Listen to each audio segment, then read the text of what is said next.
I was asked the other day what was the hardest lesson I had to learn in terms of communication. And actually, it's something that goes back to my early acting days, which is to learn to slow down. I've got quite a quick brain. My father said I had a quick but slightly shallow brain. Maybe he was right.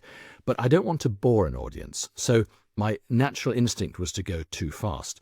And on stage, directors would say, Robin, you're in this comedy, you have the ability to speak fast because your articulation is very good.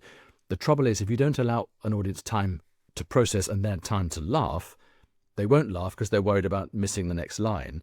So you do have to slow down. And once I've learned to slow down, it really helped me in terms of my communication. So if I'm giving a speech, for example, to an audience, I want them to have time to process what I'm saying. And of course, if I'm going to speak to an audience for, say, an hour as a keynote at a conference, I don't want it to feel like a speech. I want it to feel like a conversation.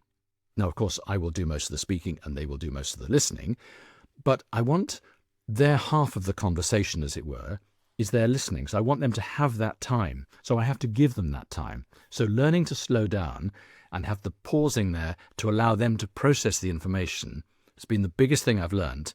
And certainly I say it's one of the things that I really enjoy now is having that space for the audience to let the audience in so that it feels like a conversation and not like a speech.